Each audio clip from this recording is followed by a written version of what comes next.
We've waited long enough. Yep, it's been sitting in my fridge for at least a couple of months. But today we're going to drink King Crush. It's a double IPA from everyone's favourite brewery, Brewdog. But what's it going to be like? Keep watching to find out.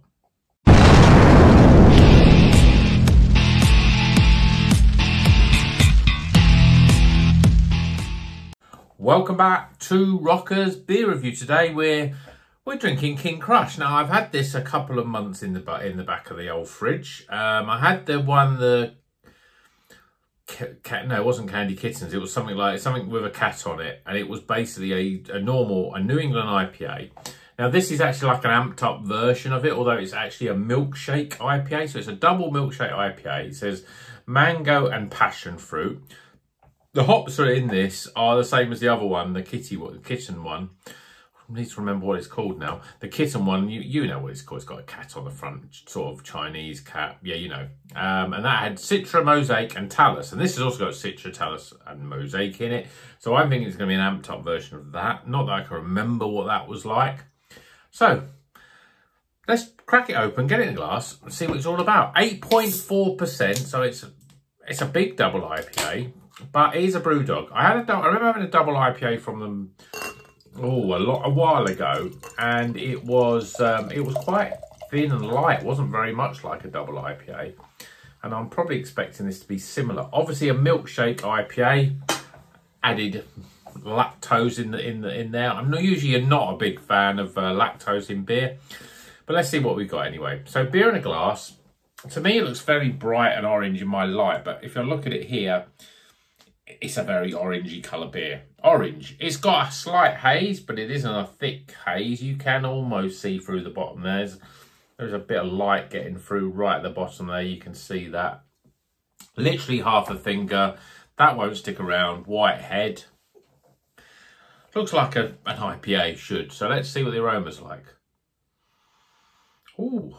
Well, it smells very fruity, but in a way that if you sort of had some sort of fruit cordial or a fizzy drink that's fruity, very sort of artificial aroma, very sweet, mango, passion fruit.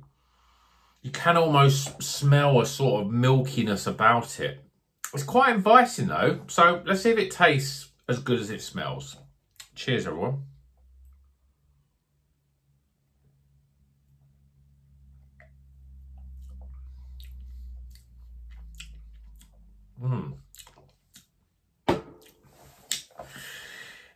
It tastes like it's got too much adjuncts in it.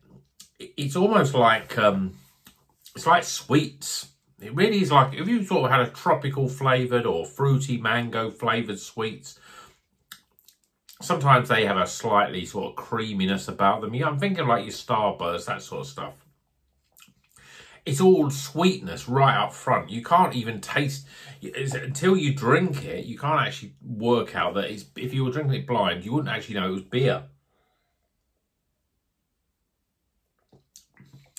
There's nothing very beery in this. It's like loads of, actually it's pretty bloody awful. It's sweet. It's got this almost tartness to it.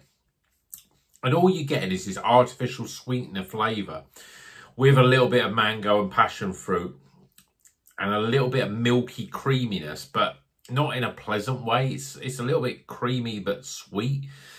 I've got to keep drinking it even though it's that bad.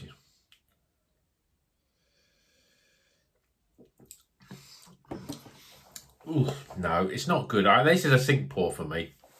It's now looking pretty bloody awful in the glass. It's just sweet. It's almost got a sour quality to it. But quality is not the word you want to use because it is not a quality beer.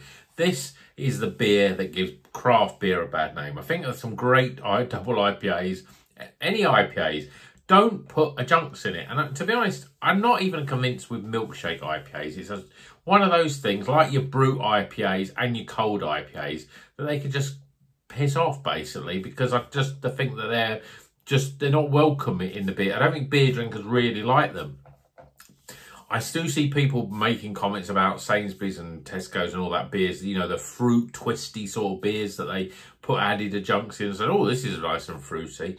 It's not, it doesn't belong anywhere in beer. So I'm going to say, if you happen to see this and think, oh, an 8.4% double IPA in the supermarkets for, I don't know, I think this was probably about £4. It was a bit more expensive, and that's cheap for a double IPA, but it's just not worth it. If you're going to have 2 sips out of it and pour the rest down the sink, you're not getting value for money, are you? So save your money, buy yourself a decent double IPA from the likes of Track, from the likes of Asvex, Polly's, Cloudwater, Beak, Rivington, Overtone. The list goes on.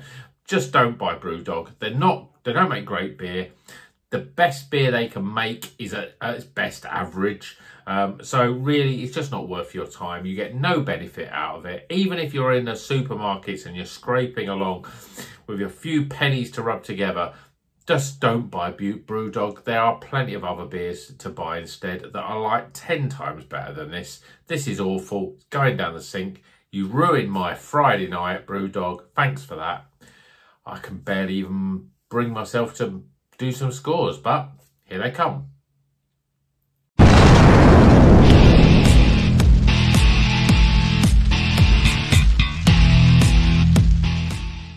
Okay, the scores are in for Brewdog's King Crush Double IPA, 8.4%.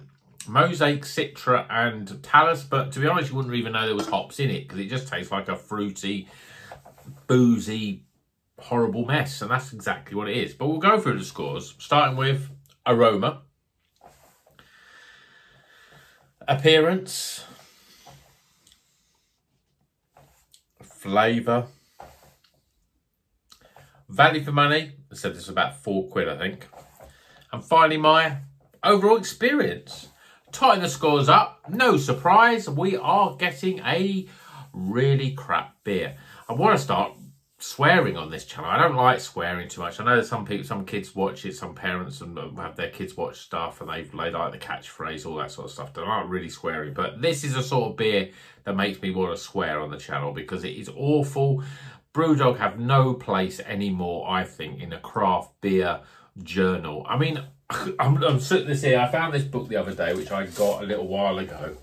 Show it here. Craft Beer for the Geeks. It's by Brewdog. It's all about Brewdogs. But I can't remember how I got it. I think I got it as a present. It's got some recipes in there. It's got some beer sort of stuff, but it's also got all the Brewdog stuff in it. But it's like you put something like that together, and people think Brewdog, they look like they're the masters of the craft beer. But it's all about marketing, and the marketing, there's no substance to it. It's great if I work in marketing, I understand marketing. You've got to have something good to sell. You know, you can't just sell the sort of concept of craft beer. You can't just sell the name Brewdog and they're punks and they're like, oh, anti-establishment, all that sort of stuff. You have to have a product to back it up. And I'm still amazed how many people still buy and drink Brewdog and probably enjoy, but they think they enjoy it because they don't know what else is out there. And really, there's no room for Brewdog in craft beer. I think everyone that's into craft beer, hopefully a lot of these people that view this channel are like me and don't drink Brewdog. I shouldn't have even bought this beer. £4 I'll never get back. This is a poor beer and it's typical, absolutely typical of Brewdog's output. I'll say that the Hazy Jane is a drinkable pale. I mean, it says it's an IPA, but 5%, it drinks more like a pale. And if I was in a pub and I saw it on draft and there was nothing but lager on that, I'd go for Hazy Jane every time. I could drink it, but it is a beginner's craft beer, really. There's not much substance to it. There's not much flavour to it. It doesn't really go anywhere, and it's just a very poor IPA or pale ale, whatever you want to call it, a poor beer by Brewdog, and that's their best beer. I don't think they've got anything that gets anywhere near that.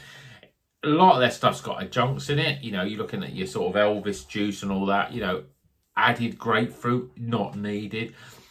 A lot of their other beers are just, you know, they've just got some sort of fruity stuff. I mean, even the Hazy Jane, there's so many different types. We've added guava, added this, that, and the other in it. Blood orange. Oh my goodness, you don't need any of that shit in a beer. Just let the hops do the talking. And if you don't let the hops do talking, it's because you're not using enough hops. You're cutting corners. You're selling an inferior product to people that are spending their hard-earned money thinking they're getting a quality craft product, which craft beers about small batch brewing. Brewdog don't do any of that stuff anymore. But my rant is over. This beer, I can't even remember if I mentioned, but the total score, it's probably come up. It's probably, you know what it's like. It's poor. It's not even worth thinking about. Brewdog, every single one of their beers you shouldn't buy. Really, there are better beers out there. There's small breweries that are struggling because the likes of Brewdog are taking their market share and pushing inferior products. So you should go out and buy a beer from them. And that's what I'm going to do right now. So, hope you enjoyed this video. Sorry for the rant, but that's it, I'm afraid. And hopefully on the next video, we'll be drinking good quality craft beer. And until then, you know what you're going to do. Drink good craft beer, not Brewdog, and keep on rocking.